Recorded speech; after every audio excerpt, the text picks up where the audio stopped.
Welcome back, listeners. You are listening to Passage to Profit, the Inventor Show with Richard and Elizabeth Gearhart and our special guest today, Alex Furmansky. And we are on to the presenter portion of our show. I can hardly wait. Yes. And if you missed what Alex had to say, it will be on our podcast tomorrow. It will be on our YouTube channel, Passage to Profit Show. It was a wealth of information, and it was fun too, wasn't it? It was. He was a very fun really person to listen to. Yeah. So now we have Sarah Brandow, and I just think she has an incredible solution to a lot of people's weight problems during COVID. And it's not about diet, but it's about the food. So welcome, Sarah. Please tell us what you're doing.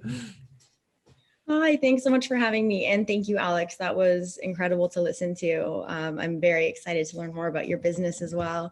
So yeah, you mentioned weight loss during COVID, but my background, my master's is in public health nutrition, and I'm the co-founder and chief nutrition officer at Vitabowl. So what we do is we create plant-based superfood bowls, snacks, and now my green juice actually that I designed is coming out very soon. So I'm very excited for that. And I created this line along with Michelin-starred chef Dominique Crenn in order to empower people not only to, be able to maintain their ideal weight. Let's say a lot of people tend to really focus on that one as, the most, let's say, widely regarded indicator of health. But for me, it's completely different. I want people to be able to have improved cognitive ability, more energy, more, capabilities at work, with their family, and their day-to-day life. I won't get too technical, a bit of a science nerd, but most of our serotonin, our happy hormone, is produced in the gut. So if I can help individuals to feed, our good gut bacteria with food that is going to allow us to have stronger immune systems and improved mood, then, that's the goal. So very fortunate to be able to do what I do. Our food is available in California right now for home delivery, and in certain hospitals. We're in UCLA hospitals, Santa Monica, Ronald Reagan. I know that there aren't a lot of visitors in the hospitals right now, but luckily we've been able to feed doctors and nurses. So that's been very exciting for us. So do you have plans to expand into New York soon? Not quite yet. So we're hoping for next year. Our co-packer Territory Foods, they are on the East Coast already. But for now, we're really looking on just perfecting the market that we're in and just getting our food out to as many people as possible. Wow. I was really interested to hear that happiness and gut size are related, because I have quite a large gut, and I generally consider myself a pretty happy person. That wasn't quite what I said. Oh, did I misunderstand? Oh, no. Do you have to have the guts to be happy? I don't know. What? Could you repeat that? Well, I've got a healthy gut. Yep. Sorry. Yeah. Our serotonin and also the cells that comprise our immune system are found in the gut. So that saying, "You are what you eat." I think that's the true meaning of it. You are what your gut bacteria eats, and we have trillions and trillions of gut bacteria within us, and we kind of choose which ones we feed. Are we feeding those good bacteria, or are we feeding the more pathogenic bacteria with processed foods, fried foods, high amounts of sugar, things like that? And well, there's no perfect diet, there's no perfect way to eat, but generally speaking, we've got a pretty good idea about how individuals should be eating, and that is, mostly plants and unprocessed foods in their whole natural state, and that's what we're providing to people. So, Alex, you look like you're just waiting to jump in here. I have 1,000 questions. This is so much fun. So it's fantastic. Love the plant-based food movement. Also, I've been reading and listening to a ton about how food and sleep affects your psychology. So totally on board with that. How do you guys iterate, I guess, the design of your bowls? How do you choose kind of which bowls to make, what they taste like, what the ingredients are? How does that whole process work for you guys? So, a lot of it actually starts with me, but it finishes with a Michelin chef. So when I first came on to the company, I'm a co-founder now, but I wasn't one of the initial founders actually. So our CEO, Charles Michael Yim, he's really incredible, serial entrepreneur, Silicon Valley based. And, he's worked in a lot of these Bay Area offices throughout his career. And he knew that, they often get food delivered and they have all these big catered lunches. And often it's actually not healthy and it doesn't support better productivity in the afternoons and things like that. And so he started this company with our other co-founder, Miko Lorenzo, who has a background in, food, culinary. And so they hired a chef to create foods with different, let's say, culinary themes. So one that's a little India inspired, one that was more Korea inspired. But the initial food, it didn't quite hit the mark. And so I think they had an idea of, okay, well, maybe instead of a chef, let's try a nutritionist.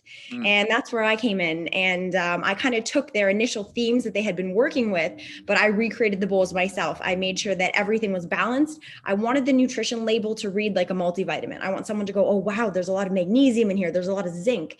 Everyone kind of looks at the carbs and the protein and the fat, but instead of the macros, I really like people to focus on the micros, the real nutrients in the food.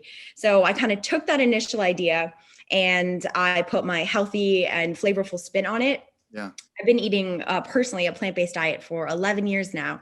And so for me, I had no idea how to cook. And 11 years ago, there weren't as many options as there are now. So I had to teach myself.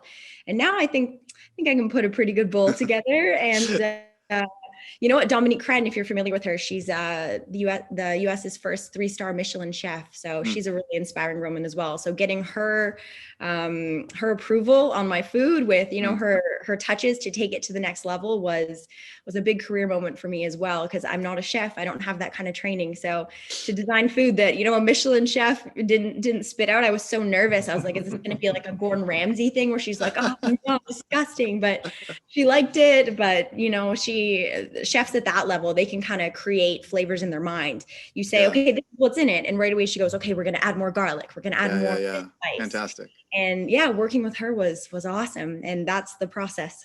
So you mentioned all these micronutrients in there, which I think are very special to you and your bowls.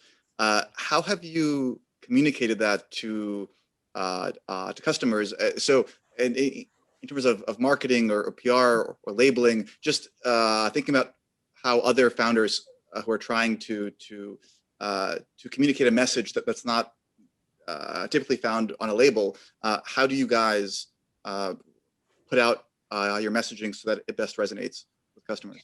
So our slogan, food is medicine, is, it's on our website. It's kind of in our marketing, and we take that very much to heart. On each package, we've got a little blurb about what's in the food, as well as on our website as well, kind of what the benefits of each one are and why each bowl was designed that way.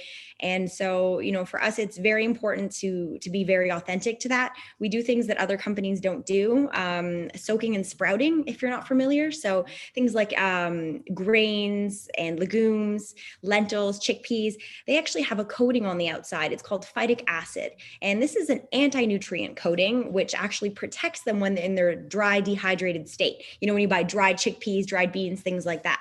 But what that means for us in our digestion is that, they're still kind of sealed in there. They haven't been allowed to flourish and grow. In nature, if you took that little chickpea and you put it in the soil and you watered it, it would open up, the phytic acid coating would come off, and it would grow into a plant. So what we do in order to make it optimized for digestion, for absorbing these things, is we sprout them. We have them soaked overnight, and we had to get, our co-packer to do all of this. And I think they thought we were crazy, but for me, it was so important. And this gets rid of, some of the bloating associated with eating high amounts of chickpeas and lentils, and helps people feel really good and energized after they eat. So that's something that we like to talk to people about as well, especially when we're seeking corporate contracts and things like that. This is the reason why some of the doctors, have given me feedback, like, this is my favorite thing to eat for my break, because I know that I have energy to power me through the day. And also I don't feel sluggish the next day. And it's because of those extra steps that we take. So Sarah, how long have you been in business? So our 1-year anniversary was in November 2020, but I think, when did we really start being widely available for home delivery? Because we started off in San Francisco, and we had a bunch of actually really amazing Silicon Valley office contracts, but as you know, a lot of those offices didn't reopen. And so what could have been a huge road bump actually paved an amazing opportunity for me as a public health nutritionist to get into hospitals and to move into the healthcare side of things. So it worked out. But yeah, it was, it's kind of been smooth sailing, let's say, since the fall. So That's great. are you focused more on B2C or B2B, or is it kind of that the B2B gets you the big contracts and that kind of exposes you to the consumers as well? And what's your focus and your mix? So right now it's a little bit of both. B2B, you know, these hospital contracts, and we're in some markets in Los Angeles. They're very, very exciting. But sometimes these contracts can take months and months and months to go through. You know, there's a lot of paperwork, a lot of approvals.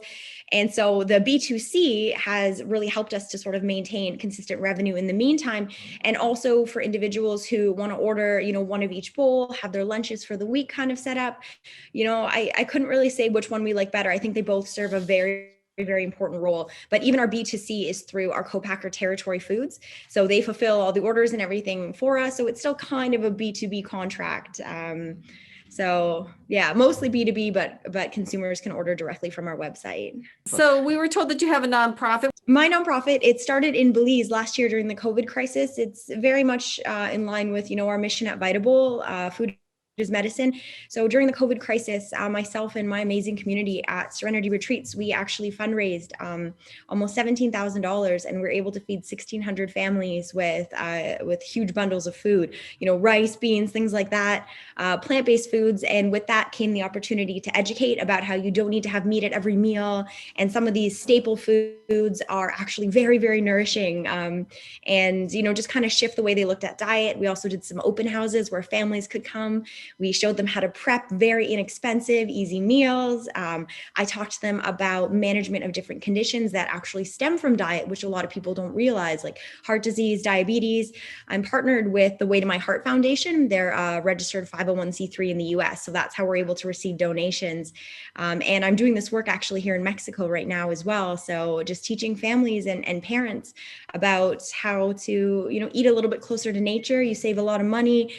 And maybe heart disease and diabetes do run in your family, but that doesn't necessarily mean you're going to get them if you understand the connection with your lifestyle. And so part of my mission, you know, in the US and here in this part of the world as well, I'm in Mexico right now, is to empower people to make the best choices possible and to heal themselves. Food is medicine. Wonderful. Thank That sounds you. great. So thank you very much, Sarah. It was great and very educational and informative. And I've been trying to change my diet. My trainer keeps telling me to eat more meat, more protein. But after hearing what you have to say about gut happiness, I think I'm going to give a plant-based diet a pretty good look. I've been a meat eater for so long. I don't know if I can make the transition, but I'm willing to give it some consideration. Well, and look at how healthy and gorgeous she looks. So Absolutely. she's a living model for her product. She's a walking example of a plant-based diet for sure. So that's fine, great. thank you. You don't have to jump all the way in, you know, start with meatless Mondays, just dabble that way. But the literature really supports moving your diet, at least, you know, more in that direction. So if you need any support, reach out, Sarah@vitabowl.com.